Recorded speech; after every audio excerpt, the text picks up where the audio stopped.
Hello everyone, it's me Andy Wilson once again speaking to you for the Traveller in the Evening for our podcast, and for this podcast my guest is Timothy Morton. Regular listeners to the podcast or readers of the Traveller in the Evening Substack will know all about Timothy Morton, and actually so will lots of other people, because he's a very well respected author, particularly on the topic of ecology with his books Being Ecological, Dark Ecology, Ecology Without Nature, and also for his book Hyperobjects, which a lot of people talk about. And a big favourite for me was his last book, Hell, In Search of a Christian Ecology. But all of those things we're going to talk about in the course of this discussion. And the pretext for the discussion, which we explain as we go along, is really just that Tim and I had been talking quite a bit recently, offline as it were, and all sorts of ideas have come up in our discussion. And we just thought it was about time to have a chat about them, record it and see where that got us. So that's what the theme is for this podcast. I started off by asking Tim an odd question. It might sound like an odd place to start, but I know that his partner has just got a new job and he's been taking her out to this, driving her out to the job and picking her up. And it's a big new drive for him, and he wanted to tell us about it. So I asked him how the new drive was going. And that's how we started. Anyway, I hope you enjoy this discussion. I certainly did. I love talking to Tim.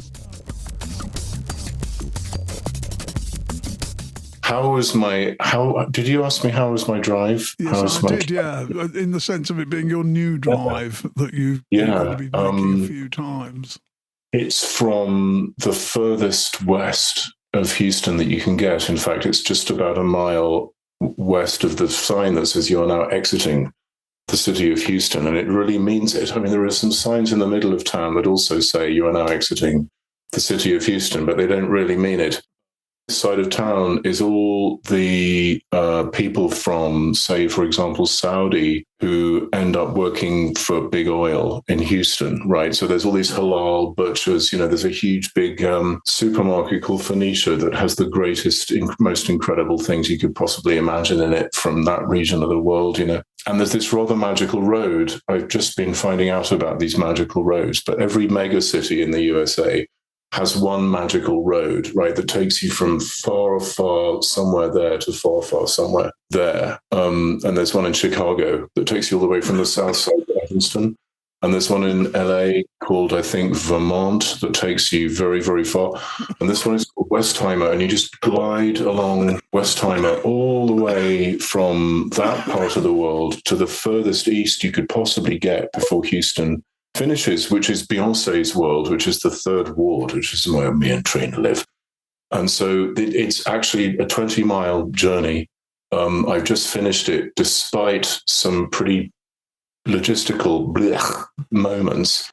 I seem to have made it just about on time. So as far as that metric goes, I'm feeling good. I had a good journey, although like most of the people in the world these days, and probably especially people who live in America who have anything like a pulse, I also wanted just to throw up.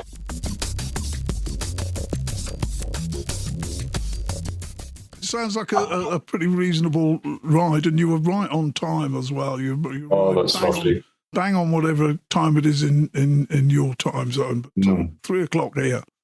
Yeah. Yes, it's 9 a.m. here, and this is a good time, I think, hopefully for both of us, Andy. It's lovely to see you again. It's lovely to be doing this podcast again. If we broadcast this, Tim, I shall do a separate introduction in which I sing your praises and all the usual things, and point out that we've been here before on the podcast. Yes, you're a very honoured guest and that kind of thing. Oh gosh. We decided a few days ago to record this podcast in a fit of excitement. I think both of us thinking about, things that are, and I suppose in a way how things have moved on, certainly since the last time we did a podcast, for example. I think certainly for me, and I think for you too, lots of new realisations And we thought it was worth capturing that. But for those of us listening, we didn't start off with an agenda or any kind of proposed formula or form. So we're going to make this up as we go along. Hooray! And I thought it might be useful to sort of do an intro from my point of view, which may take a minute or so, but it'll give people hopefully as honest a snapshot I can of where I kind of am at the moment in terms of this discussion. So, I first started reading your work a few years ago, and I've mentioned this to you before, but I owe that to Sibylla Earle, who's now the chair of the Blake Society, but who at that point was editing the magazine Vala, as you prefer. That issue was about Blake and nature, and I was going to write for it. And I felt like a bit of an outsider. I was invited to contribute. But I felt like, ecology is not a special subject with me. It's obviously a topic of immense interest, but, I don't have any deep knowledge of it. And I asked Sibylla, who should I read to get some idea of what's going on? And she mentioned your name. She didn't mention anyone else's, actually, which is quite nice to know. But she mentioned your name and said I should catch up with the work of Timothy Morton. And I don't know if she thought that your work would be particularly appealing to me or something like that. But it certainly was. The first thing I read was, what is it called? All Art is Ecological, which is a pamphlet in a series about ecology. But I loved it immediately because there was stuff in it like, I'll misquote you now, but there was just stuff like, if you want to get closer to nature, play with your cat. It's not a big mystery kind of stuff. And it had that feeling of really rocking the boat, throwing toys out of prams, turning things upside down, and all things I love in intellectual life and I look for, and it is really the hallmark of distinction. But it was doing that, it had that vibe. And so to cut a long story at least a little bit shorter, that I then read a few of your books. And one aspect that really appealed to me, which we may touch on later, is object-oriented ontology, which you've written about and which has been a big part of your work.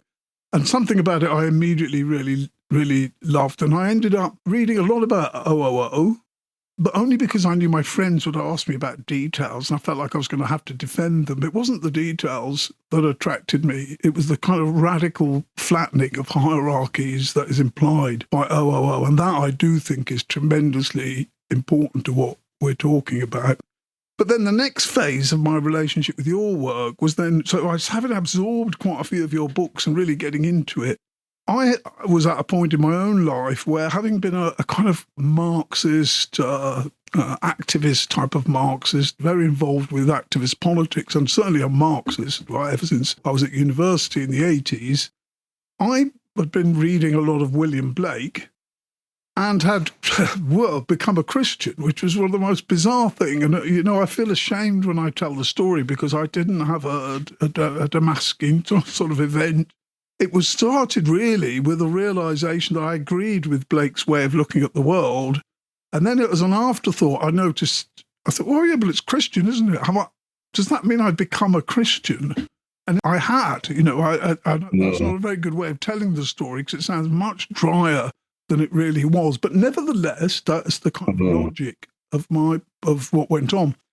And so the next thing I noticed was that you announced you were about to publish a book on Blake and having become a Christian. So, that was like the door being kicked open for me. And I think at that point I contacted you, and I think we spoke briefly, but I arranged for you to speak to the Blake Society, which you did, and also did a podcast for me around the launch of the book. And these are all tremendously important moments for me because as a sort of post-Marxist, my life is a shambles because I don't know what I think anymore. I know I'm not a Marxist, but I know what's going to replace my sense of history, my sense of time, my sense of who I am in the society that I'm in relation to other, whatever it is. All of those things I used to know, have answers of a sort to.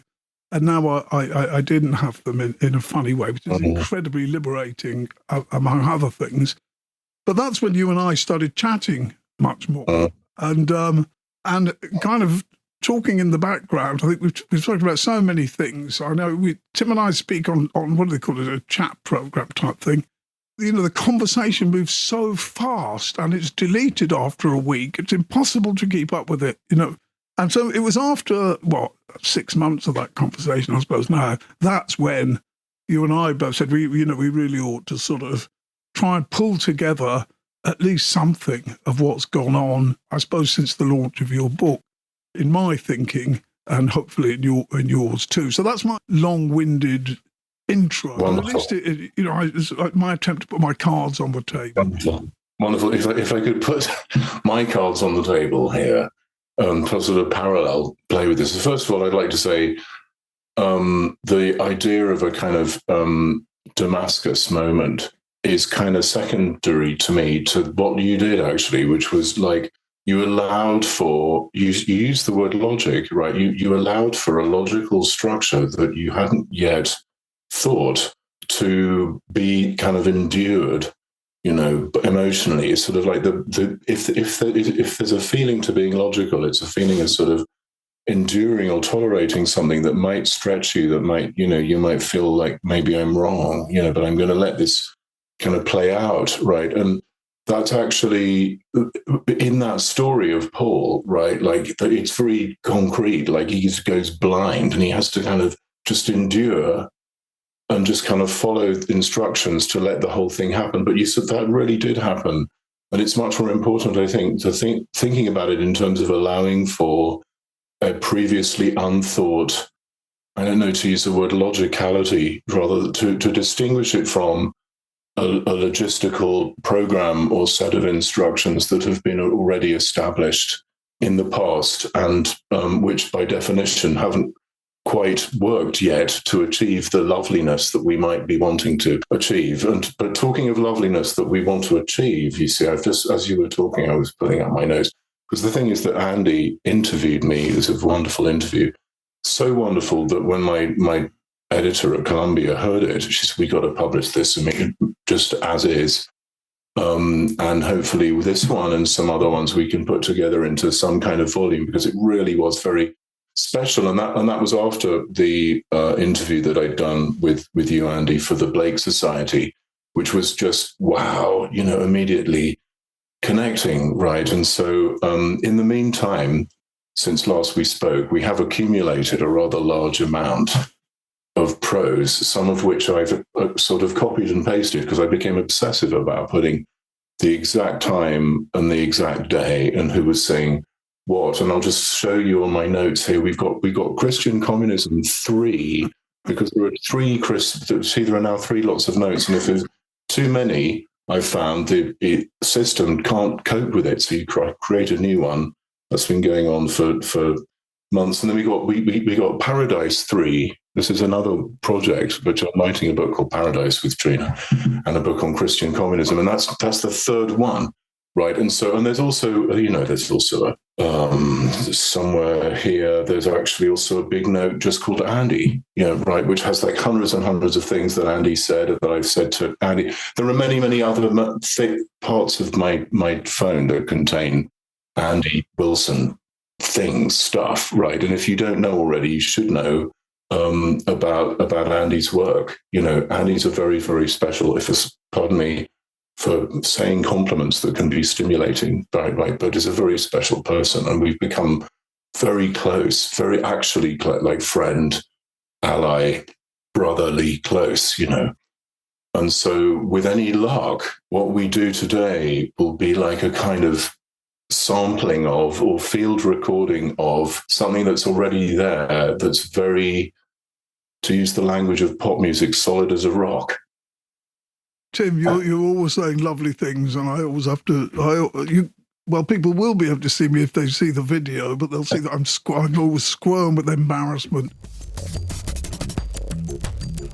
I'm glad you were taking notes, actually, because I never have, and I like to just sit and sort of try and absorb these things and see what's there at the end of forgetting, if you know what I mean.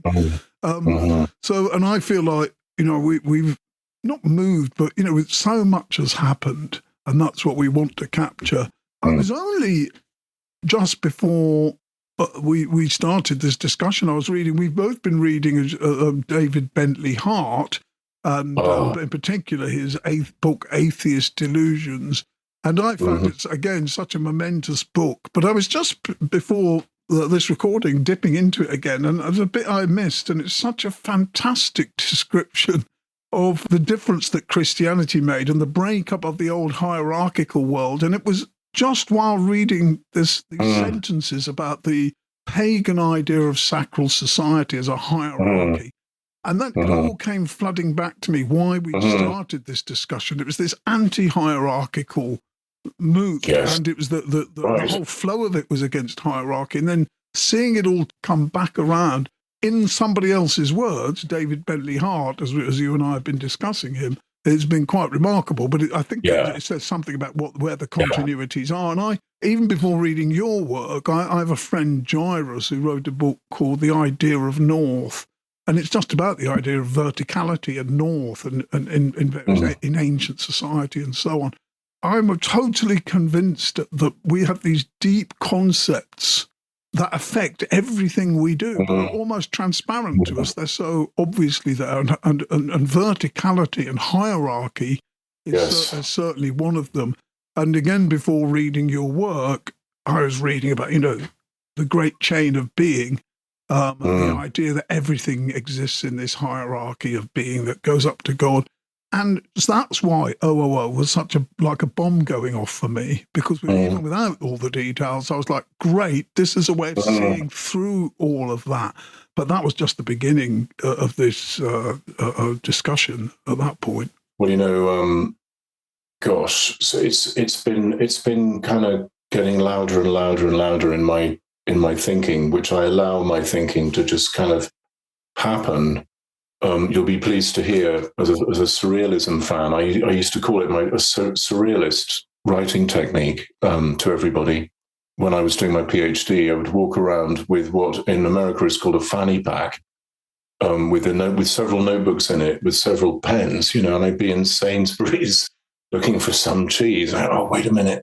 Just write the thing down and just forget about it, right? And my, for some reason, attitude sort of was the right one from the beginning, which is I'm going to let the whole of the rest of the universe have the ideas, and I'm just going to write them down, And so I've been coming slowly to a more explicit understanding of the master-slave duality, which is another way of talking about hierarchy, is the structuring one that has structured our human beings' world for many, many thousands of years, actually. And so, of course, getting out from under it is a lot of work.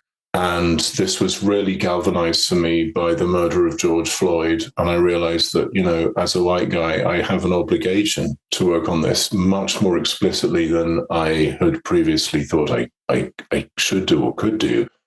And so I sort of just started making myself do more, But it's cool that you mentioned OOO, because that's how I feel about it. The thing about the word OOO, the phrase OOO contains the word object, right? And the word object really does come from this kind of master-slave regime, which of course is not just in your head, but is in like the way the street looks, the way you hold open the door for people, the way you vote. The fact of voting at all, which is a kind of Love Island approach to democracy, where it's like a very aristocratic mode, I've been finding out. Like you're voting for the most popular kid in the class, it's bound to go wrong, right? In a way, sortition, which is sort of random selection, would be better, right? So I get to be the Chancellor of the Exchequer for a few days, and then they train me, and then all that kind of thing. But we don't live in a democracy yet, and it's very obvious if you're not a white guy. And anywhere in the world that we don't live in a democracy yet is really talking to how just sort of duality here in a different way. Like once you start thinking about what a thing or an entity or thingamajig, whatever is the least out-freaking word for you about something like a quasar or a pencil or an idea about a quasar, right? Anything like that in a sort of deeper way. One's sense of the thing called person, right? The thing called person starts to also get deeper. And I was tempted just now to say upgrade, but upgrade implies this verticality that you're talking about. And one of the incredible things about reading David Bentley Hart, who is, for those with ears to hear it, I think, more exciting and much more left than C.S. Lewis, right? Making Christianity seem really dangerous and like sort of cutting edge and actually exciting. And how in his book, Atheist Delusions, he lands in this place of the whole notion of person hasn't yet been thought and practiced to the depth, promulgated and advertised by Jesus Christ in the first whenever that was, right? And that's the cool bit. I was just this morning writing an endorsement. We all know how endorsements can go wrong. I was asked to write an endorsement for a book about animism, and it was a Japanese book, and as they say in Texas, bless your heart, bless their heart. They're quite caught in their nationalism in Japan, right, in a way that Germany isn't. They had a big, long, hard look at themselves in the mirror after 1945. But in this book, you'll see there's stuff about, well, the emperor is more connected to the forces of nature than other people. And I'm reading it thinking, I agreed to endorse this because, you sort of agree to endorse things. It's interesting. It said animism as part of this conversation is that when you deepen the notion of thing, when you deepen the notion of person, the notion of what is called spirit starts to come into play. And, one of the things perhaps lacking in white people Christianity is a role for the Holy Spirit. And one of the things about the allowing for logic to kind of change your mind is very much about allowing for the Holy Spirit to sort of come in and kind of work on you, but in the name of a war that is supposedly about logic versus irrationalism. Many white people over the hundreds of years have enslaved and killed many, many people who they took to believe that trees are people and stones are alive, and stuff that have very much to do with spirits. I'm interested in animism, right? And so I thought, well, how can I write this, right? I'm sitting on the sofa. I can't just write, this is a great book and you should read it. So what can I say? And I found a way to talk about what you and I and David Bentley Hart have started talking about, really, which is that we're still living in an age that Christian theory calls paganism. And by that is not meant animism, actually, in First Peoples cultures, but it's actually meant what I would call agri-logistics, a world of propitiating the powers that be. And so much of thinking about the spirit world might be thinking about like propitiating the powers that be in order to get something together in this world, right? And the wonderful thing about Christianity, I think, especially at this moment when it's become very obvious even to white guys, that something could be very, very wrong, is the suggestion of a whole nother dimension, at least one other dimension. Like everything that you thought and did was kind of 2D, but somebody somewhere is telling you that actually you're a 3D, right? And then there's this whole dimension of you that isn't captured by working for the man and propitiating the powers that be. And so I thought, we do live in this kind of world of spirits where it's wrong to think that we live in a secular age, but actually we live in a world of things that I call hyperobjects. And these are seen as kind of gods or titans, forces that need to be propitiated in order to get along, you see. And so actually we do living in this quote unquote pagan world, right? And that's the first kind of course, this is how we address things such as global warming or global capitalism. The first pass around is it is like a godlike force that I need to like destroy or make a deal with or something, but I'm dealing with it in 2D, right? So I thought, I can say that in the endorsement. And I can also say, it's very important for us to realize this is the world we live in so that we can figure out how to live the hyperobject, as it were, in a way that's different, right? To realize that actually we are living in a pagan world where sacrificing to the gods is kind of paramount. And this is because of the master-slave duality, right? Sorry to be very, very long-winded, but it came up very urgently for me on the sofa today. Like, I think we should. I'm going to do this, and can I do something that is nice about this book, or at least the idea of this book, that doesn't make... We all know how it can go wrong, and we've talked about how it can go wrong in specific ways quite recently. So, yeah, let's not go into the detail on that particular one.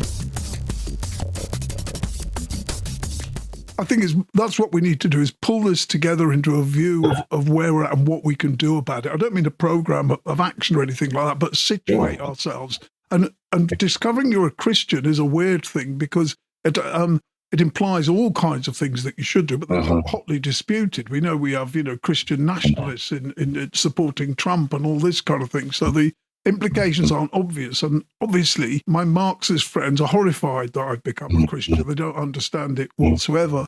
And in fact, a young sort of friend of mine, a lad called Rob, who's been very involved in Marxist politics of a kind, but of the more interesting stripe, situationism and things like that.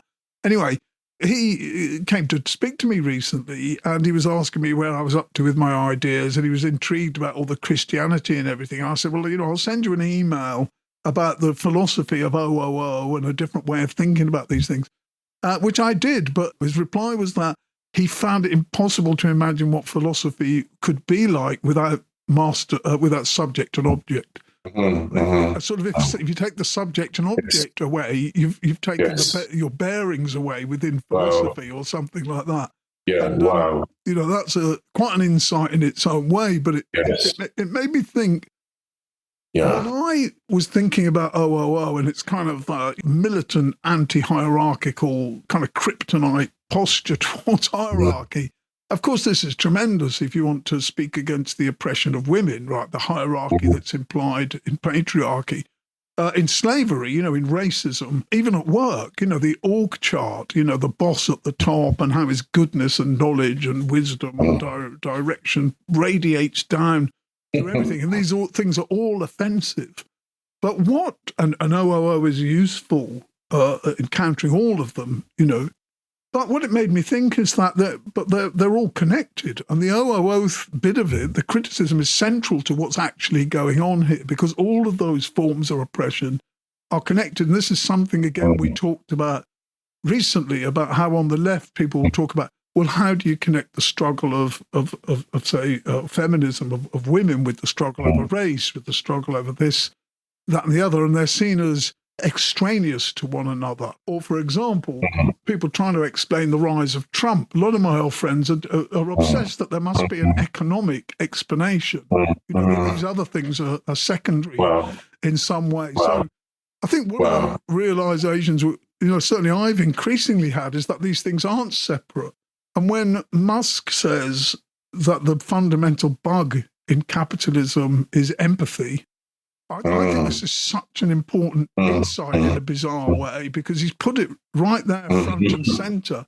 And it is true that there is a war against empathy being launched, but it's intensified under Trump, but it's been going on for 150 years minimum, right? This war against empathy, and how, in a sense, all our recognition of the humanity of other people, if you're like us, has increased. We recognise the humanity of what were formerly people enslaved, we recognise the equality of women. But this is all part of seeing through the inherent hierarchies of society, which is paganism. The bit I said, I just read a bit of Bentley Hart just before we started here, and that's what really struck me. Let me find it. It's on page 115, if anyone's got their copy of Atheist Delusions to hand, or 114. It says, we should recall that in late antiquity, practically no one doubted there was a sacral order to the world, or that the social, the political, the cosmic, and the religious realms of human existence were inextricably involved with one another. Every state was also a cult, or a plurality of cults. Society was a religious dispensation. The celestial and political orders belonged to a single continuum, and one's allegiance to one's gods was also loyalty to one's nation, people, masters, monarchs. Once you look at it that way, then the thing that happened, the bomb that went off, was Christianity. And it's the idea of the person that exploded that paganism. And all you have to do to see the relevance of that is to think of, the modern worship of the state. When people talk about nationalism, this is always really... I've never understood nationalism in one sense. I mean, I understand it, the economic history or whatever, but I don't understand why people can be so enthralled by the nation and why it's such an important ideology. And it is the paganism that, that prevents you seeing refugees who are currently being attacked in their hotels in the UK. There's organised protests across the UK. It prevents you seeing refugees as people. The way in which one might think, well, but we have this very cynical idea, we don't really believe that there's this thing called a nation. What about the whole Roman Empire was about? Well, you don't really have to believe that there's this thing called the Roman Empire. You just have to sort of make the right sacrifices to the right people. Heaven forbid that you do this Christianity thing, however, because that is a direct threat, right? And as you were talking, I suddenly started thinking we have an already proposition. We have a proposition already on the table, which is this bringing in different types of hierarchy and thinking them in the same breath. As hard as that is, the necessarily hard work of doing that so that anti-homophobia, anti-racism, and so on, feminism, and so on, are thought together, and the way that feels, the noise that makes might actually have, one of the labels of that noise might be the word empathy, right? But the trouble, I suddenly thought while you were talking, is that the hermeneutical frame or frames with which a distinction is made between, say, well, matters pertaining to class are foundational and matters pertaining to race and gender are epiphenomenal, right? That frame is already a substance versus accidents frame or a subject-object frame, which is therefore also kind of master-slave frame. So the way in which one says, class trumps race, emphasis on the word Trump, is unfortunately caught in the master-slave duality. And this only really points out how hard and how necessary it is to extricate oneself, both in one's practices and in one's head. They're the same thing from this duality, right? And how, going to your next point, the sort of the world that generated Imperial Rome, right? Because Imperial Rome also came from somewhere, right? That is still in effect, right? And that doesn't mean that there was something wrong about opposing that world. It's just that opposing that world turns out to be much more of a struggle than many people thought it could or should be, right? I'll shut up now because I interrupted. I was thinking about my friend Connor, with whom I had a big argument about politics today. And the gist of what I was trying to get across to him was that things are at such a crisis today that your answer must, your proposed solution to the problem must reflect the core of the problem. It must be addressing what is the core, if you see what I mean. And Connor's an anarchist. And I was sort of trying to say to him that I don't think anarchism, with its focus on individual freedom against the state, is addressing the core problem in any way anymore, no matter how wonderful anarchists are or anything like that. We need something that gets to the heart of it. And I do think this business of the Christian idea of the person and its impact on paganism, and that being revolutionary and challenging and all this, I think this is the key to having a proper answer. But I know my friends are going to say, and many other people actually going to say, look, this is desperate stuff, trying to drag Christianity into modern politics, right? Look, Yes. it only normally goes badly or whatever. If we can make a little reference here to David Bentley Hart, that's really it's a wonderful revelation to read this book. This guy, he's armed with the Liddell and Scott's Greek lexicon, but he's also got this incredibly lambent, ardent way of writing that makes about this very moment that we're in, right?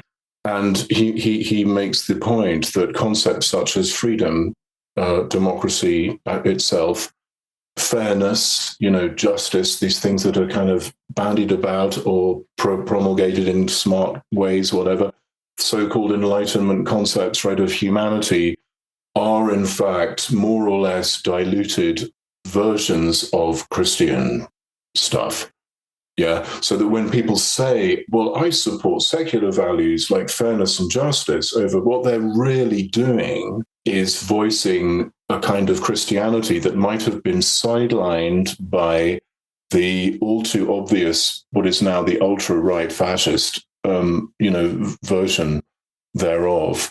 And I don't even know if sideline's the right word, because one thing I wanted to get to today, I was thinking about, in sound recording, Andy, you'll know about this. There's a thing you can do called pre-echo, right, where it sounds like the note or the sound is happening before it happens, right? And one might say the same now about Germany and Japan. I was thinking they're not the premonition of what's going on now. They're the pre-echo, because we, that is Americans, bloody gave the idea of how to be like that to Germany, basically turn all the Jewish people into black people, then enslave and kill them. And so in a way, this is the real one. The Germany and Japan was the beta test, right? And this is the horribleness of it. And it's all in that word, sorry to get a bit granular here, but it's all in the name of that concentration camp, whose name I will never say aloud, because the very cartoonishness of the name puts you in a kind of Tom and Jerry sadistic space where even thinking the phrase actually allows for a certain kind of sadistic little juice to pulse to kind of come out, and how the cartoonish, stupid You're violence. talking about the American place that you're not going to just so readers get listeners get talking that. about a prison that was recently built in Florida to house people, and the way in which the cartoonishness of it is part of the violence of it, and that actually the incredible sincerity, and vertical integration, sort of Apple computer-like quality of the German fascists of the 1930s is as nothing compared to the crazy clown KKK quality of this moment, right? But it's a little bit of a sidelight on what we're talking about, but it's like, why are we having this conversation? And just wanted to make people aware that when we're talking Christianity, we're not talking Christianity versus concepts of freedom, justice, democracy, rule of law, equality. All those things are variants of Christianity that might have actually appeared within the rise Let's of the thing people that the nation state, instead of punting it from our Christian angle, let's remind people that the much hipper Nietzsche said this. This is his analysis is that these Christian values, which he deplored because he saw them as slave values, but nevertheless he saw them as being reflected in all the modern ideas of democracy, and that's why he was against them, right? Okay, but he did get that these were Christian values, the afterglow of Christianity, and I really like your idea of the pre-echo. But whatever is the case with that, what it emphasizes is the integrity or coherence of this story. What we're calling paganism is the paganism of the Nazis and so on and so forth, the paganism of slavery. And what really brought that home to me just in the last few weeks was, as you know, Tim, I interviewed on my previous podcast on The Traveller in the Evening, I interviewed a chap, a Blake scholar, Mark Vernon, and we really got into quite a spat about his ideas of traditionalism. And the point I'm trying to make is that traditionalism is a philosophy. It sounds very arcane. It's going to sound very arcane when I tell you about it, right? So, and it involves this Platonic idea that there is a hierarchy with God at the top and beings all the way down, from the divine down to matter. Okay, and it's a very strange, weird belief, but it influenced early Christianity and is known as a tradition in philosophy. But they combine that with the idea that we need a society that looks like that. We need a hierarchical, static society. They actually, as Mark would himself, they actually respect the caste system of India, because you have the warriors, you have the rulers, you have the Brahmins, and then you have the people who produce. And the traditionalist view is that that is how we should have society, and that's why we need to destroy modernity in general, but certainly liberal democracy. That all needs to go. So I'm obviously describing, an arcane and weird view, except that the best-known traditionalist in this country, okay, he's a softie in these terms, but is the King Charles, right, one. But the traditionalists at large are, the so-called Putin advisor, he's extremely well-known. I don't know how influential he actually is, but Alexander Dugin, who's well-known as a Russian fascist, he's a traditionalist absolutely through and through, as is Steve Bannon. As is Jair Bolsonaro's advisors, as indeed is Jordan Petersen. I hadn't really thought about it. He doesn't talk about it much, but he's explicitly a traditionalist. So this weird view, which takes its entire philosophy from pagan Rome, basically, and from paganism, okay? They believe in religion. That, for example, Christian traditionalists believe in Christianity because they think the masses need rituals to keep them happy, but that's the only sense in which they're Christians. Otherwise, they're pagans. Beg your pardon, Andy. A symptom. This is another way we haven't said we haven't said this in our dialogue yet together, but it's a very potent thought. Scary. A symptom of the pervasiveness of this supposedly dusty, Platonic sounding. Even the word traditionalism sounds a bit, right?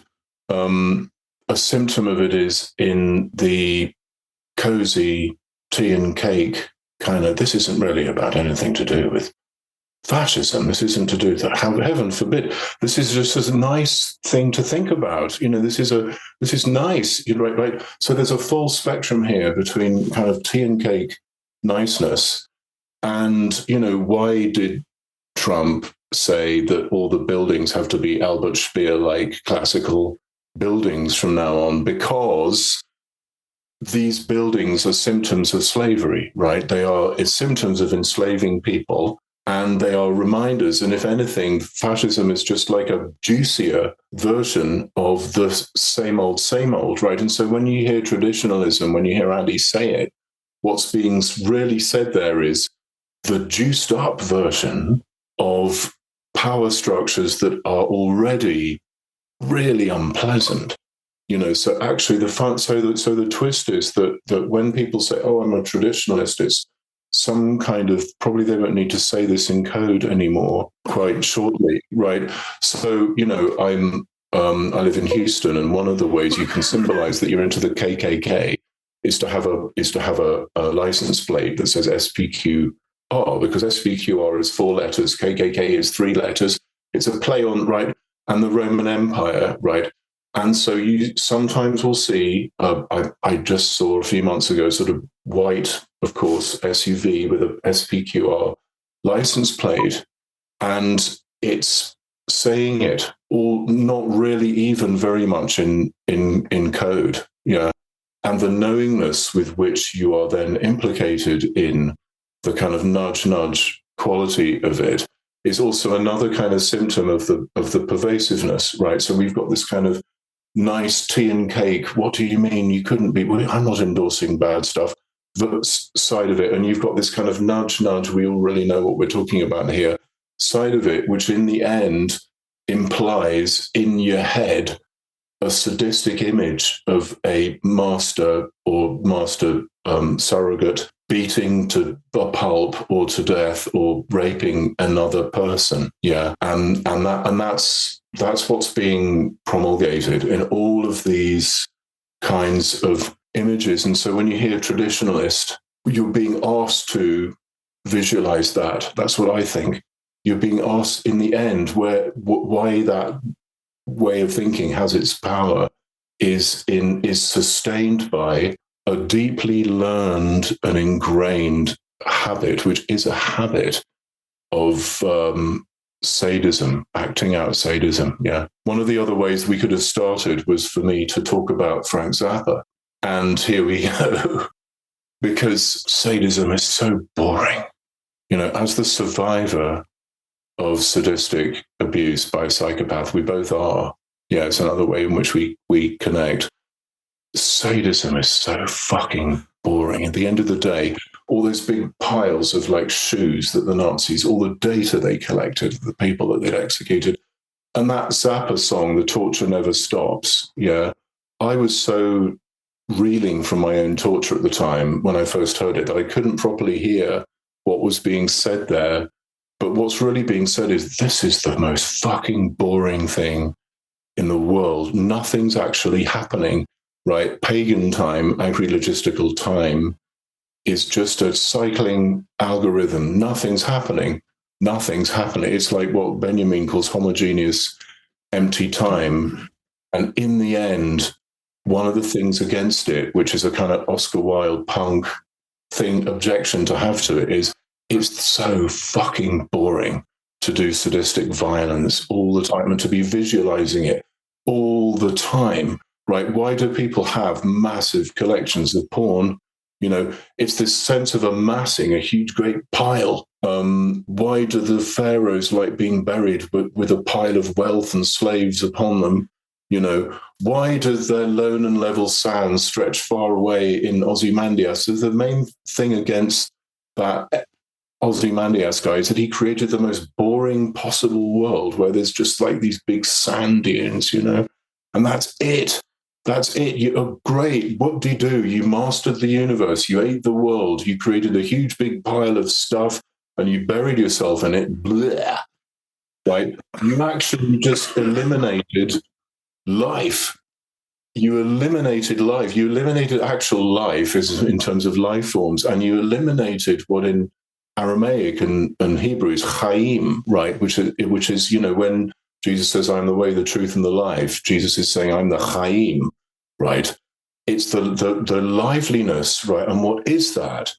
Yeah, what's being eliminated there is felt in moments in which that boring repetition malfunctions or hesitates, right? Like when you're in a fight or an argument and you suddenly go, wait a minute, this is shit.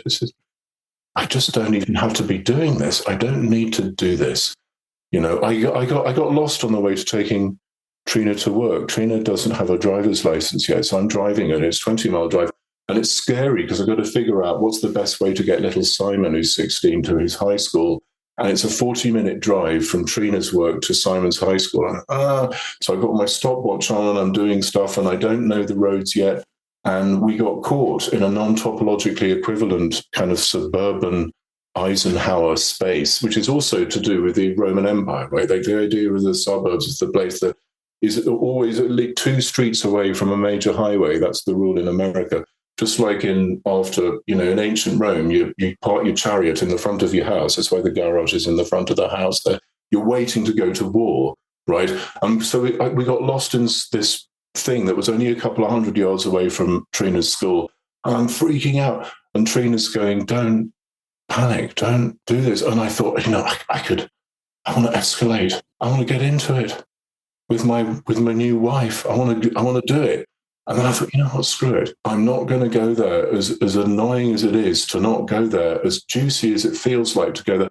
And last night, I wanted to take revenge on a friend of mine for doing something, and I wanted to do it in the most sadistic possible way. I was visualizing a Substack post in which I said something to this person without naming them, and they'd have to read the post. Everybody would get the Substack post and everybody would read it. It would be this incredible... Of course, we'd never talk again and we'd never be able to do anything again and blah, blah, blah, blah, blah.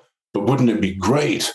And I felt the weight of Trina's leg on me in the bed. She does this thing where she kind of she's a taekwondo specialist, right? And she does this kind of loving kickboxing in the bed, right? And the weight of the leg was kind of weighing me down into the bed.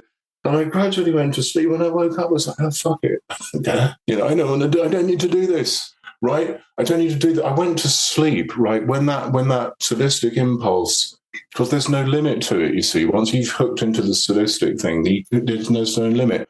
So the first thing to do, right, tactic number one, how do you make that go to sleep sort of inside of people, right? So they just, for a minute, they just forget. Because when your body's just been your body, when your brain's just been your brain, they do say sleep on it, right? Isn't it interesting that when you don't need to carry on with this thing? Hypothesis, this sadistic thing is a learned, like I say, we've read Wilhelm Reich, you know. I was going to say Steve Reich, but we haven't. We've opposed Steve Reich. Talking of repetition, yes. Yeah, right. And it's learned, but it's very, very deep. So it feels like reality, but it's been learned, and you can unlearn it.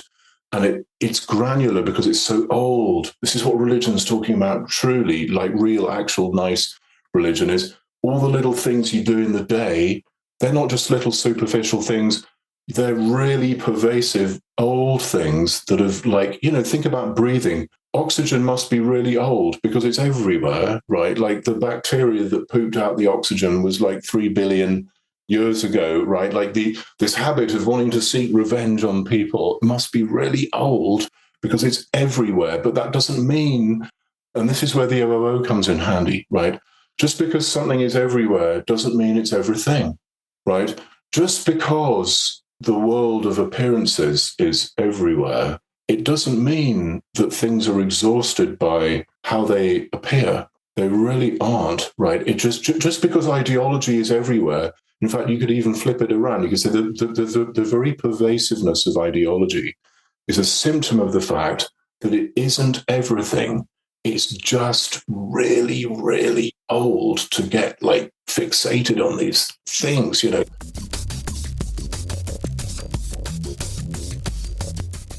You're very difficult to interrupt him because you refuse to stop being interesting. Because there's so many thoughts in what you said. I lost what I was originally going to say, and then I forgot what I was going to say. I'm so sorry. Me too. I'm going, I should say this, I should say that, and I'm just pursuing this thing, you know. You know, at the risk of...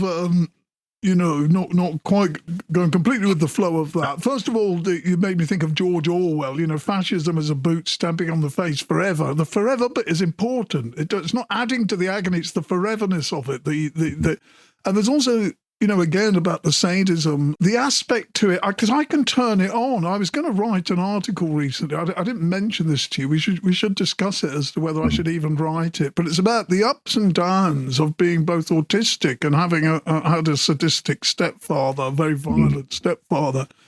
And I think one of the things he taught me was that sadism, that I could turn on a kind of blank wall where I didn't do it to people, but if people attacked me, I could walk fearlessly into violence because I could turn on this complete non-equality, non-interaction thing.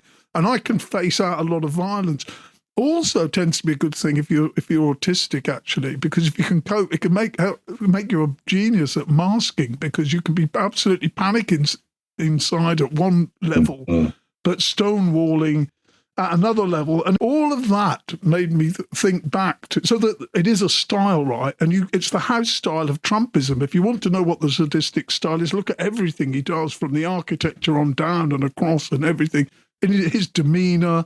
Everything there speaks to the sadistic mentality. But I want to emphasize again that this all connects back to this big picture. So the thing about, about these traditionalists and that, they are, it just sounds so bizarre what they're trying to do, but it absolutely involves this consciousness of a hierarchy, which again is implacable. Like sadism, the hierarchy itself is implacable. You can't move in or out of it, or, you have this rigidly defined role within it. And what that made me think of was it's back to this idea I put it another way. I was thinking about trans rights, okay? And trans rights are something that was new to me. It was not part of the dialogue of being a socialist or something when I was a young man. It's a much more recent thing.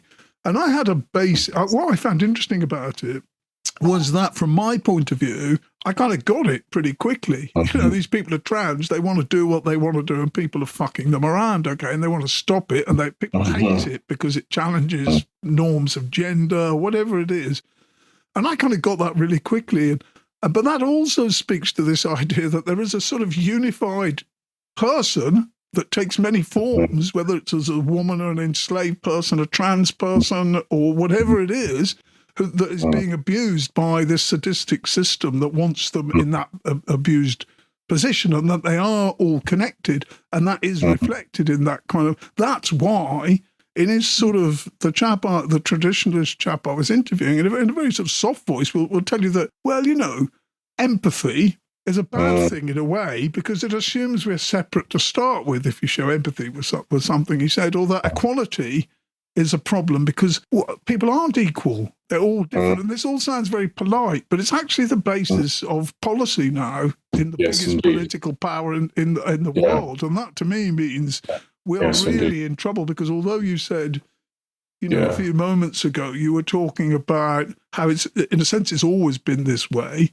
But in another sense, the mask is now off. My friend Connor, with the anarchism thing, what I was trying to say to him is it's all very well being against the state, but when Trump is basically, obviously he's trying to build up the state hugely, the ICE bit of it, the sadistic, oppressive bit of it, he's trying to build that up, but the whole other bits of the state that were to do with helping people, supporting people, you know, the welfare state, all of those things, he wants to destroy them. And that's the sense in which this is, but those things did exist. They existed under liberal democracy. Okay, Gosh, I'm like Trump, that's what I mean by the mask is coming off. We're now getting the essence of a sadistic system, which is against empathy because it's against the personhood of everybody who isn't there. Oh, God. You said this beautiful word right now. You just said personhood.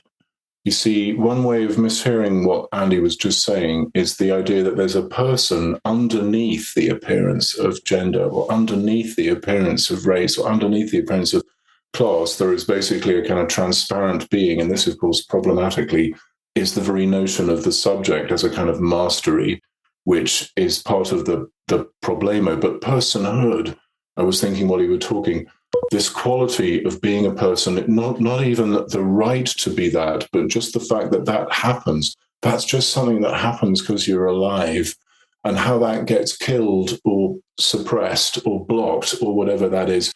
And you could call it by other names, like you know, the people could be more creative in a more socialist or communist world. They could be more creative, would be another way of thinking about the same thing, right? But then I was thinking about what you were saying about the perfectly legitimate libertarian anarchist picture of a totally evacuated state with just the police and the army, and then everybody else can do whatever they want. You can take whatever drugs, ketamine, you know, you do whatever you want, right? Is a particular form of it, you know, and it just made me flash on a memory of when I used to be a Buddhist. I truly don't think this is Buddhism's fault. I think this is probably my fault, the way I saw it. But there was a feeling of working for the man in Buddhism. You know, like if you just do this many millions of mantra, you could have the weekend off called enlightenment, you know, and it never comes, but you realize a kind of leisure sort of niceness in just doing this mantra over and over again until you think, wait a minute. And this guy who hid behind the bike sheds of religion a lot of their life, you know, is looking at that going, wait a minute, something's wrong, you know. I was at this thing in the Rocky Mountains called Seminary, run by the Shambhala community, which has now collapsed because a mega Me Too moment happened whereby everybody realized the leader, who was the son of the originator of it, was a major rapist and just very corrupt, right? And this was a gigantic thing. This moment was gigantic. This particular seminary was like 400 people. There'd never been as big of a seminary. There were lots of young people there. What could go wrong? And I found myself with a couple of people not falling for the guru. And the situational pressure. Oh, yes, you see that. To listeners, I'm holding up a book by Stewart Home, and it's his new book out this week, Fascist Yoga, Grifters, Occultists, White Supremacists, and the New Order in Wellness. If you know Stewart, you can imagine what the book's like. But I just felt I had to mention it since it was next to me and you were talking about related it's deeply related because I was thinking about this sort of anarchist libertarian situation in which there's only the police and then everybody can do whatever they want. Well, because of the nature of the leader that wasn't obvious to people except for like one or two people who were seriously ostracized and seriously scapegoated. Imagine having funny, deviant thoughts in that environment where 400 people are all falling in love with this guru and you're not, and you're just like, I was having major panic, and the form of meditation we were supposed to be doing was also this very powerful police action form of meditation where it's very, very tight, and after a couple of days I was having anxiety, I was breathing into a bag, I was hallucinating, I was hiding from the lunches, which were done in an Orioki collective Japanese shame style, where if you drop something, it's very bad. And, I was being made to stand up in the dining hall and singled out as a deviant person who'd hidden from that in the kitchens, eating the couscous because I couldn't bear it anymore, eating the quinoa. And everybody else is having sex with everybody else under the dining tent because they're all in their teens. Meanwhile, everybody else is also joining the army, which was like the security detail. There's a Trungpa Rinpoche who founded Shambhala had this thing called the Dorje Kaso, right? And these are like the sort of the police monks, right? And the idea was, war and aggression is part of our world, so we need to be enlightened about it. And you do have these protector deities who look very beefy and kind of like they're there to protect you, And so, but of course, the way to get in with this particular teacher, who was the son of Trungpa Rinpoche, was to become a member of this quasi-military group, right? It was already very militarized, right, with lots of uniform. There was this cannon that got fired at 8 in the morning. It was very bad to be sitting anywhere near that cannon when it was fired, right? But what was odd after a couple of weeks of this 3-month thing was that there'd be about 5 or 6 people meditating in this huge meditation tent, and the sound of all the boots of these khaki-wearing members of this gang. Everybody else was in the police. Suddenly, everyone else was in the military police. And I'm saying this in the week where it's become possible to join the military police here. You get your student loans forgiven. There's no age limit anymore. You can do it as young as 18, right? You get a $50,000 signing bonus. And they got more money than the Marines. They got $170 billion. So what happens when all of America is just a few people trying to live, right? And I just flashed on it while you were talking about the pitfalls of running this argument through an idea of anarchy or anarchism, it's hard to even find the right words, but because all the words and all the ways of talking about it are kind of corrupted, but nevertheless, the search for the right sort of ism or whatever in the existing list of possible isms, has become, I think, like the search for the right pornographic image in the ones that you've already got that's going to get you off in that particular moment. And none of them work. None of them work except for this Christianity thing, right? Which is not necessarily captured in a set of beliefs or practices of the church, but is this notion of personhood radically transcending that. Okay. Yeah. we should talk about David, because it's going to be very difficult to communicate to people why you said very nice things about the book, but why we were both very struck by, in particular, by David Bentley Hart's book, Atheist Delusions. So I'll chip in with part of it, because the hard work here is convincing people really of the relevance of Christianity in the role that I highlighted earlier of being exactly the right solution to the problems that we face now, right? It's like the key that fits the lock. And it's important to get across, I think, certainly for me, reading this David Bentley Hart book had a huge impact. And it came at a couple of moments. I should say, first of all, that his name was first mentioned to me in connection with a translation he did of the New Testament. And a friend of mine, who's an old pal of mine from the Marxist activist world, recommended to me Bentley Hart's introduction to his own translation, where he talked about the simple, he tried to capture the simple voices of the New Testament, which he said were largely uneducated, but they were different voices. And I got a really powerful message from that, which came across even more clearly in the Atheist Delusions book, where he talks about the scandal of reading the scene where Christ is in front of Pilate, right? And what he says is that it's utterly, and he talks about personas, doesn't he? He talks about persons, he said, but you have to understand that at that time, the idea of a persona was almost a legal concept. Slaves didn't have a persona. So that's the kind of thing we're talking about.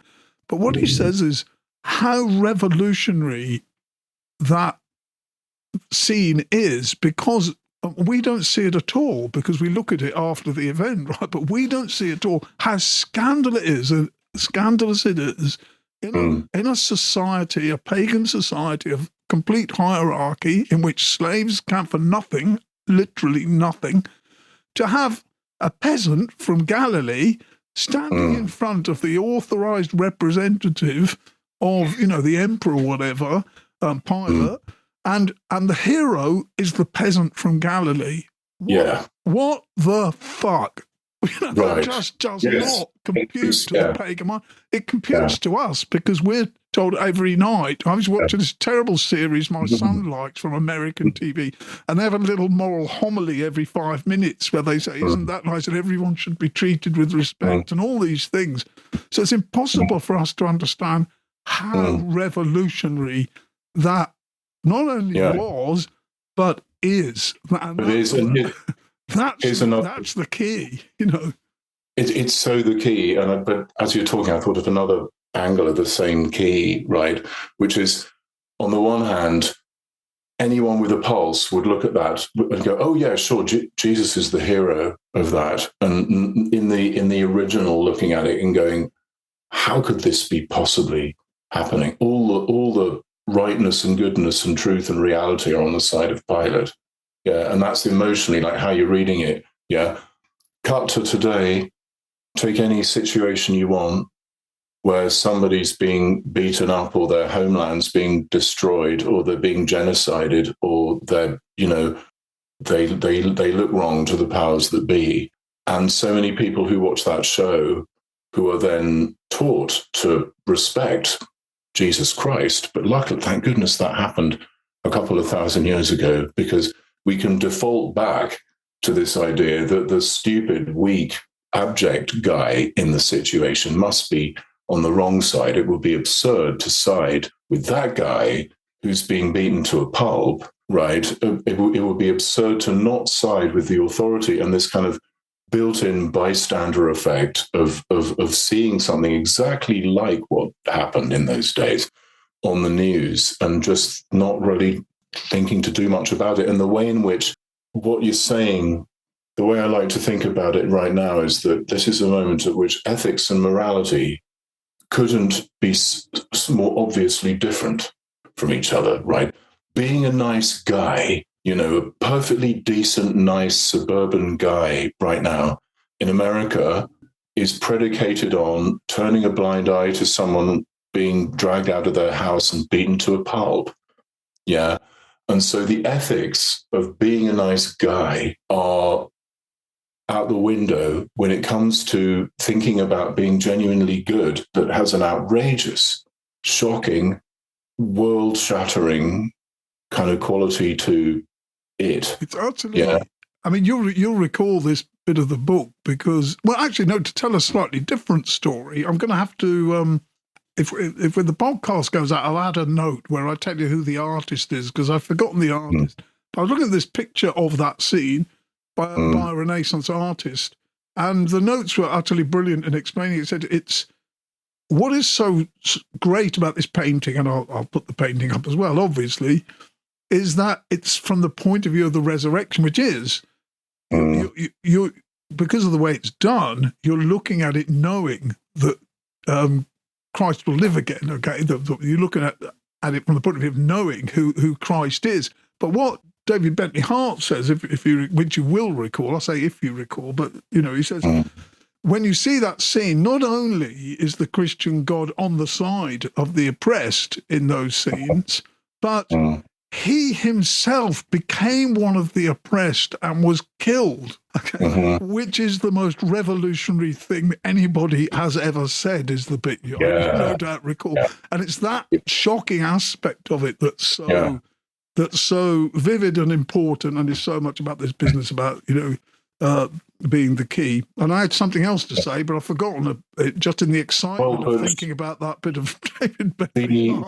The excitement is that me and Andy have spent the last while like finding ways in which, to do the work, right, of imagining a world differently than the way it is right now, right? And like the amount of effort that it takes that is nevertheless totally doable to restructure oneself and one's relationships with other people and restructure one's ideas of who people even are, and on and on and on and on, I've often liked to say, what if part of the problem was that all this was too easy? Actually, it was too easy. It's too easy to let go. It's too easy to have mercy. It's too easy to transition into a world where there was more genuine actual justice for more beings. But people like me often think that we get paid to make it sound really, really hard, and so part of when I say do the work in this conversation, a lot of that work comes down to, if you're a white guy, admitting to yourself some shit that you did and that you are, that your ancestors did and that they were, that is part of your world, and that like allowing for a kind of abjection, right? Like there's nothing like that moment in a fight when you go, wait a minute, this is rubbish, and you actually feel a bit disempowered there. Take it from two quite neurodivergent people, guys. Like this David Bentley Hart's take on Christianity is like a manual, or part of an emergent manual, for how to construct yourself as I'm going to say Christian communist. I think that those words have a very interesting resonance together because they are the different words, but they're talking to each other.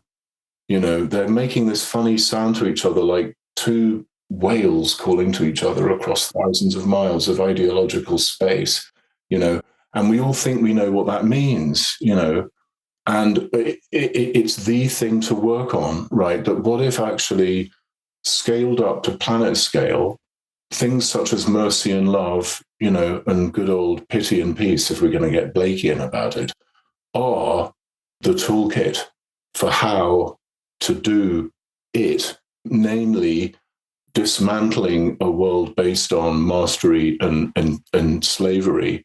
And that's all you need to do, actually. You just need to dismantle that world. Then there's an ongoing set discussion, culture, whatever, about what that is next. But in a way, like just refusing, just the basic act of, I refuse to be a part of this. And it's audible in the music of punk, right? It's audible in the absolute, we often like this phrase, pure negation. We like to say it, the kind of, I'm going over here, quality of Bob Marley's album Exodus, right? But there's a natural mystic feeling. Is how it starts, right? You could step out of this stupid world at any moment. It's natural. I forgot to. I lost in my telling of the story of the painting the point of it, really, which was that if you look at the scene, Christ in front of Pilate, from the point of view of the resurrection, everything is different completely, because the guy's clearly the loser.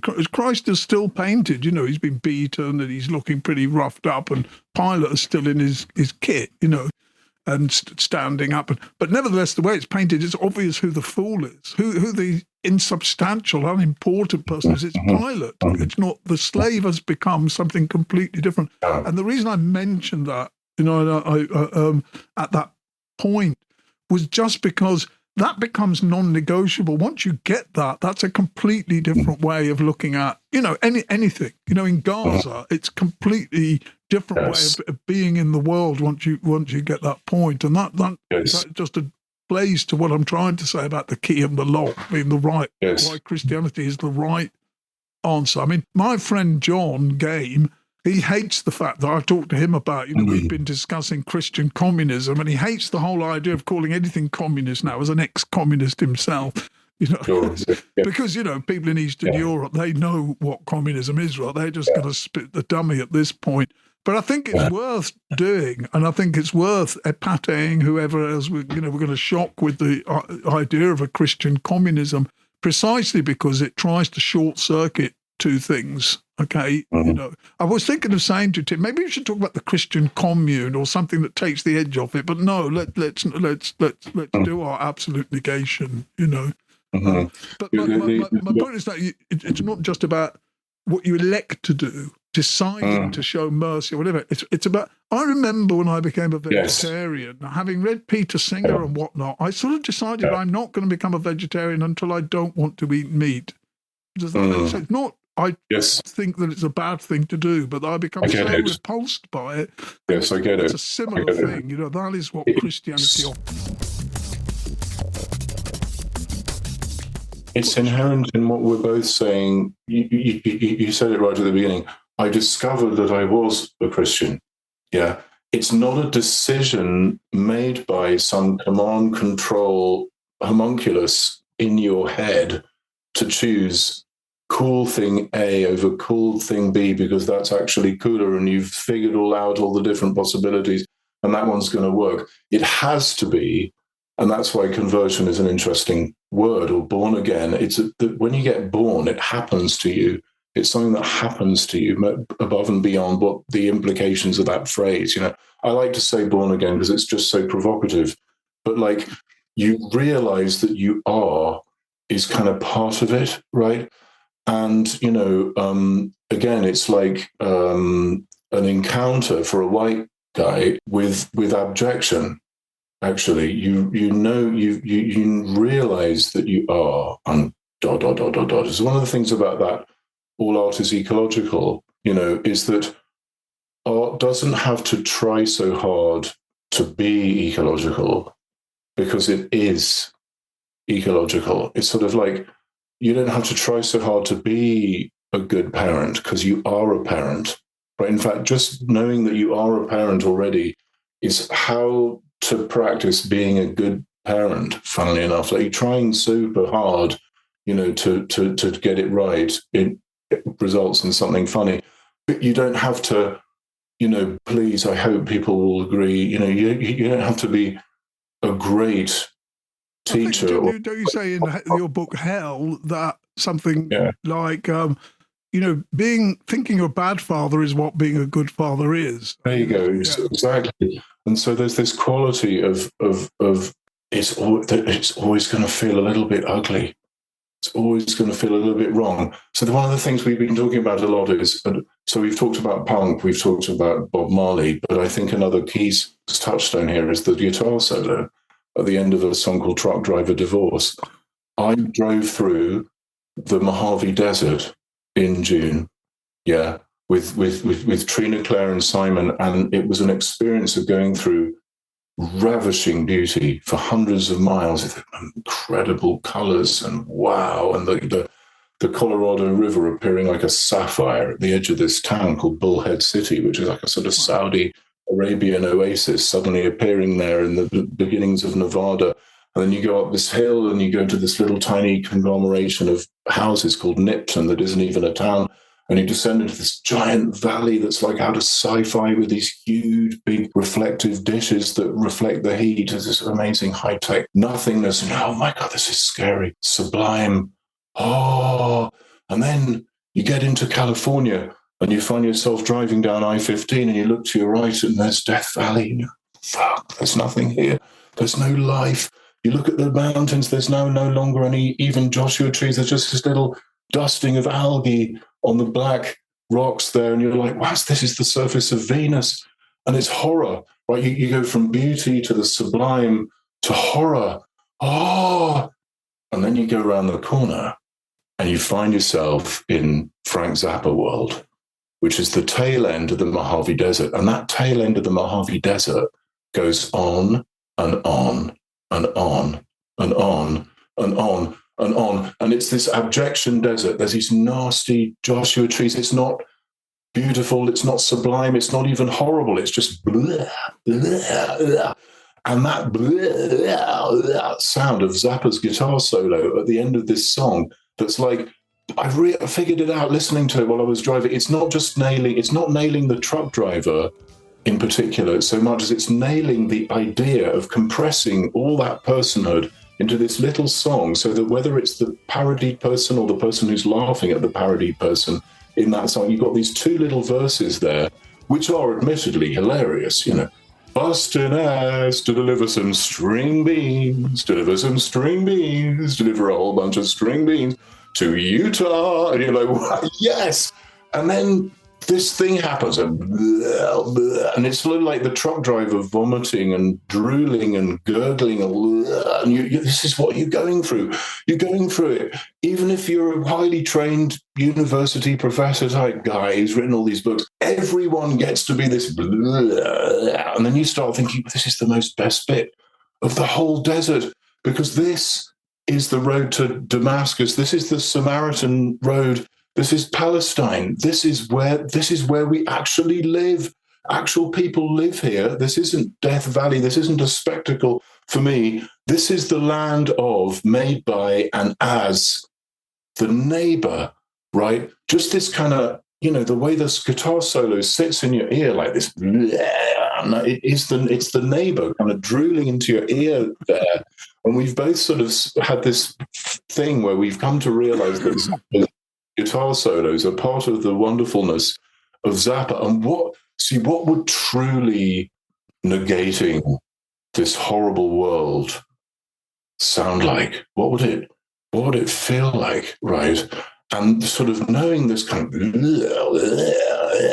quality, right? So when we say the way, the truth, and the life, we're not saying the way, the truth, and the life in some life versus death, vitalism versus something way kind of D.H. Lawrence kind of nasty kind of fascist way, right? We're saying life that includes this all those sounds that he makes. And I was thinking, he's such a genius. Even in the song "The Torture Never Stops," the very length of it, right? And the fact that he's going, the torture, the torture, the torture, and it's got that, the very form of it destroys the sadistic violence that it's talking about. Yeah. And there's no political space for the guy whose mind is going like that in the truck, right? They've been captured by the truck driver, MAGA hat, little compress it all into hating the other and all that. But when you uncompress it, it's this nasty kind of, you know, Tatooine, right? Just like this nasty desert with actual people living in it. And like, you know, what am I trying to say here? We know what another world sounds like. We know, and we know what it feels like, and you can get used to it, and you can start accommodating yourself to it. And you can start having that in your heart when you go to the supermarket and talk to people and voting and dismantling this stupid world that we live in on any scale you like. You can include this, you can include whatever this is in it, right? And so on the one hand, it's a huge task. On the other hand, it's the only show in town, and it sort of happens when you put the sugar in the tea, and it happens when you do You've dragged Frank Zappa into a Christian sermon right there. Yes, exactly. Listen, we will now sing him. I don't know where to go after you've brought in Zappa, because that's like short-circuiting everything to everything else, isn't it, really, in a way? Well, we can. There is a kind of Zappa test that Andy's made me aware of, which is it's happened in my own life, right, where you say, oh, he's not really that important, or he's really just this poppy, rocky guy, or he's this very cynical guy, with these songs, and there's a sort of Zappa test for, are you a cool, genuinely cool music lover / whatever else, analyst, critic, historian, something, blah, blah, blah, blah, blah, blah, blah, blah, which is namely, where do you put Zappa in the list of, Stockhausen, Boulez, Dumitrescu? What do you do with Zappa,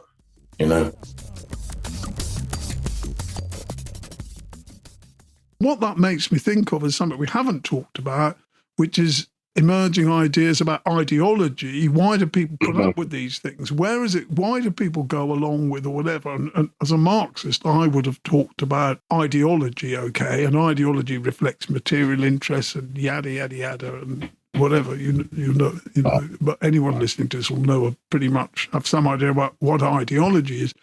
But actually, we need to talk about something much more general than ideology, but which serves a similar function. And to me, that's the social imaginary. And it's an expression that I stole from Castoriadis, the post-Marxist thinker. But I came across the idea and centrality of the imagination fairly obviously through Blake. And Blake talks about imagination being the body of Christ. And there's a long story here, but the nub of it is that Blake saw the imagination as the powerhouse of being, really, of mind. And the way I came to begin, I think, to understand his idea of the imagination was to think about it by analogy with the prima mobile, with the first mover. It's the first mover of thought. It's the thing that determines but is not itself determined in mind. And the point is that Castoriadis thought that it underlay all of our social imagination, but that social imagination, unlike ideology, which is bound by material interest, the social imaginary is the collective product of humanity exercising its imagination. Now, Trump is an exercise of the imagination in a way. Fascism is a corner of our social imaginary. There's no doubt about that. But the whole business is a product of the imagination. And that's really important in politics, because it tells you that, things could be different, and they have been different. Yeah. And it also shows you, like, for example, looking at a planet scale at these things, right, is like looking in a petri dish or at something that's been whizzed around a cyclotron many, many, many, many, many times, so that you can see the chemical structures really, really obviously, right? And so at that scale, it becomes quite clear that the stuff we've been talking about is incredibly urgent. And what we're looking at is how human brains, which is part of the biosphere, can generate heaven, hell, paradise. The way in which the brain, when left to its own devices, does kind of, when you're asleep, everyone's doing the Zappa solo, right? Everyone's kind of gurgling. Their brain is just gurgling, right? And the sort of the right of people to gurgle in public. You could sort of, for me, the life in Black Lives Matter is the right of somebody to blindly blunder across the street without thinking about stepping on someone's lawn just in case they get shot to death because they're touching somebody's noli me tangere private property, right? The right to be gurgly in public, right? And so the social imaginary, if it's anything, is this feature of being a life form, right? And I imagine that since sentience is very default to being a life form, then we also can include rabbits, social imaginary, and shark, social imaginary, and even like flower, social imaginary, since sentience doesn't depend necessarily on a certain kind of wetware we are now discovering, right? Such that, yeah, ideology as it has been thought is a very narrow bandwidth, kind of itself a product of ideology, reification of something that is much more. And Andy's really taught me to think about this. And I suffer from a kind of overconfidence, which I sometimes enjoy and I sometimes don't enjoy. But so I was in this shoegaze band, and at some point in my life, and I thought, if I was playing the violin, I was playing electric violin, and I thought, if I just shut my eyes and think of Kevin Shields, then it'll sound just about right. And it did, And when I write now, I say, if I just shut my eyes and just imagine, what would Adorno say? WWAS, right? It comes out just about right. And I haven't read this Castoriadis person, but Castoriadis is coming out of Andy's every pore of his body, right?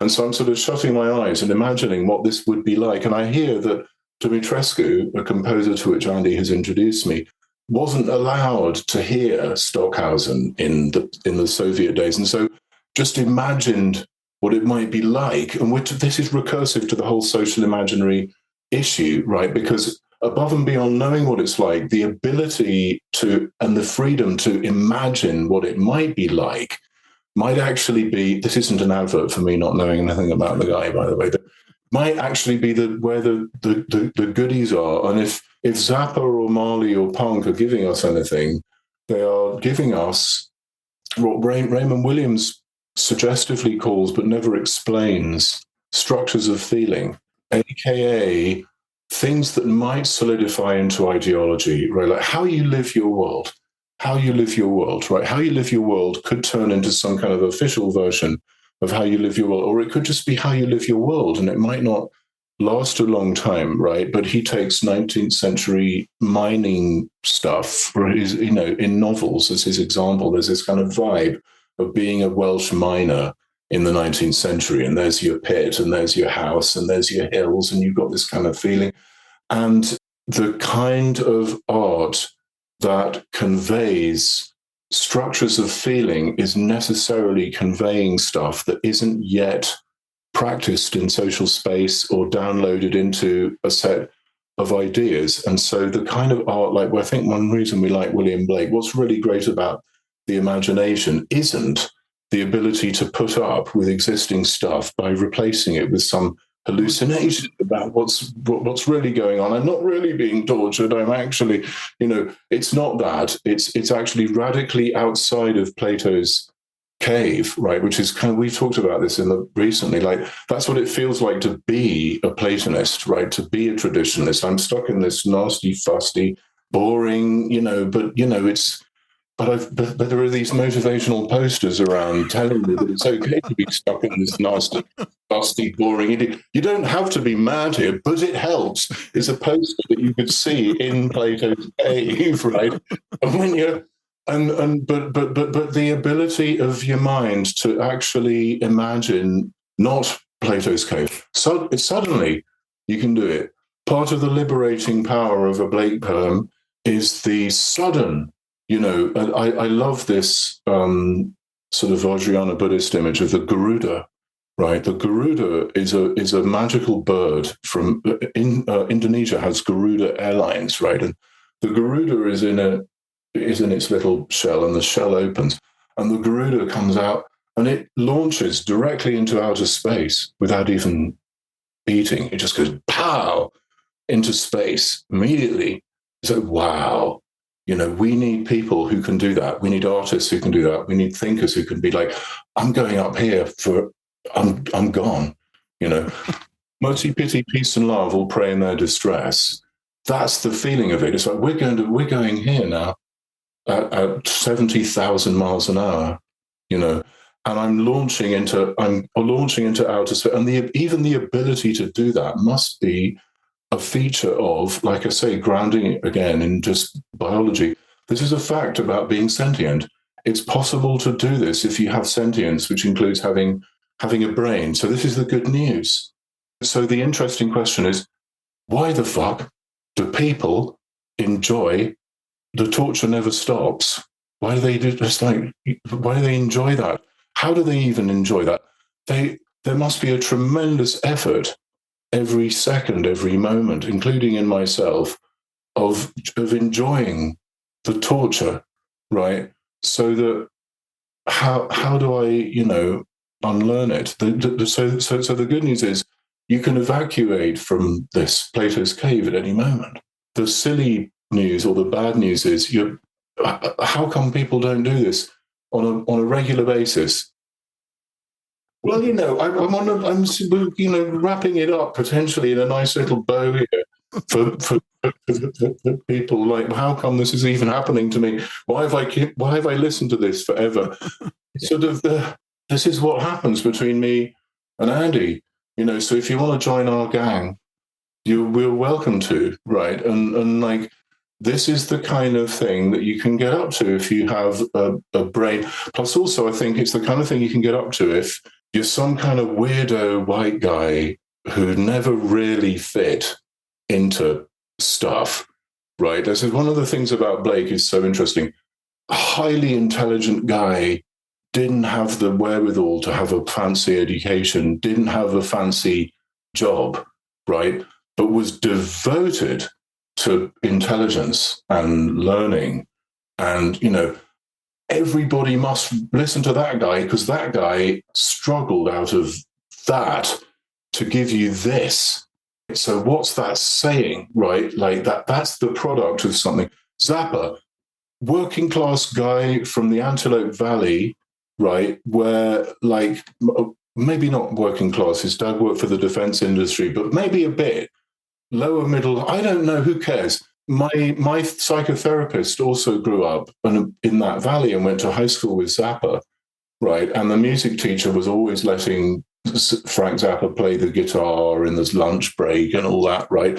And it's like giving people the ability to go out of their mind, in a way that's creative and like helpful for everybody, But the main thing is to go out of one's mind, to feel that it's okay to go out of your mind, whether or not you're going to get. You see, remember that scene between Pilate and Jesus? In that moment, in that historical moment, and in that moment, it's not clear at all.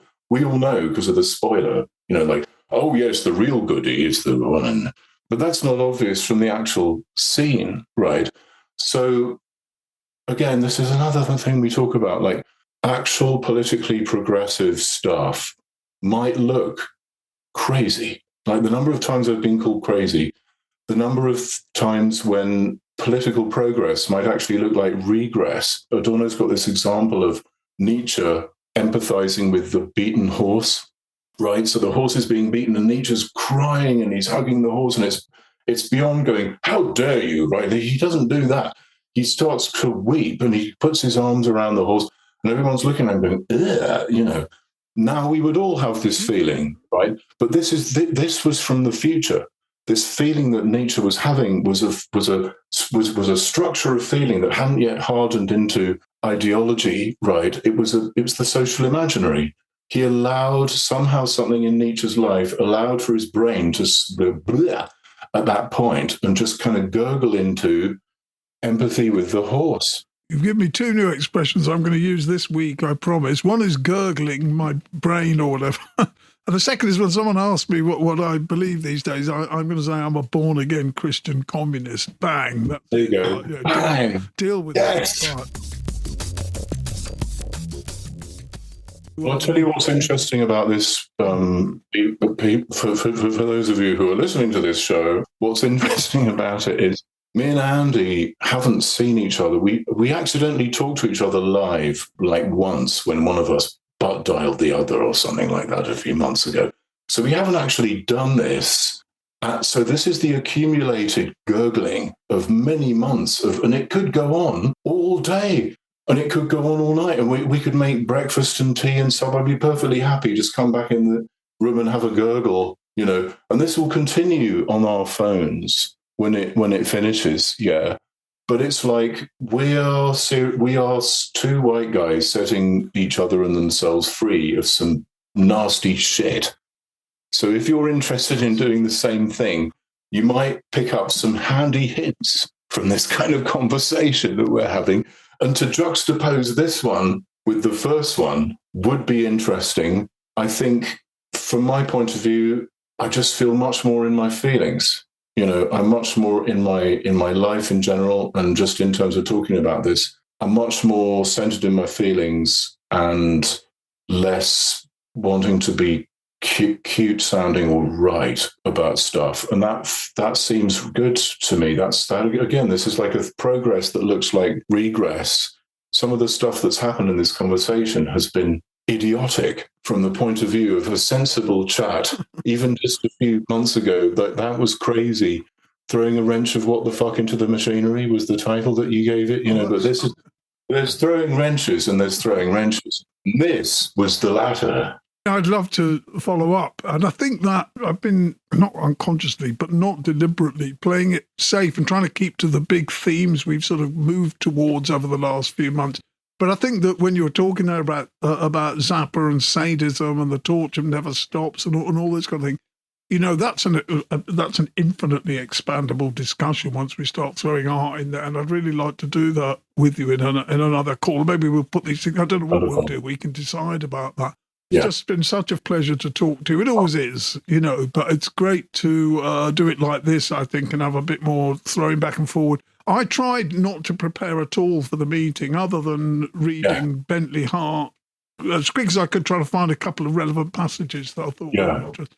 Like all I have to do is trust what's already the case, and it will just unfold. Not unlike I keep looking at this background that you've chosen, which is sort of like this black opal, kind of fire. It's very much what I feel like on the inside now that we've done this, and that's a great honor to have done this. And I always say, thinking is a team sport, but it actually really is. And you really can't do it without relationship, and that's what it really is. I'm really glad to have been able to talk to you at all, Tim, because I've gained such a huge amount from it myself, if nothing else. So hopefully people will join us if we have another round of this, which we certainly will at some point. It's inevitable. But I hope you've enjoyed today's talk, people. I'm going to go and listen to it as soon as we finish, because there was so much that Tim was saying that was of interest. I wasn't even able to take it all in myself. I never take in anything myself. But thank you so much, Andy. This is wonderful. Thank you. And I'm sure that's going to turn out to be one of my favourite podcasts to have recorded. That was the wonderful Timothy Morton. Just before we go, however, can I kindly remind you all that this podcast is syndicated through all kinds of different outlets. I know it goes to YouTube and Apple and so on. My point is that it's all coming from the Traveller in the Evening Substack, which you can find by going to travellerintheevening, all one word, .com. travellerintheevening.com. If you go there, you'll find my Substack blog.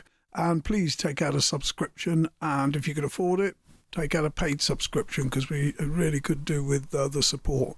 So thanks, everybody. It's great to have you here again, and I'll see you the next time around.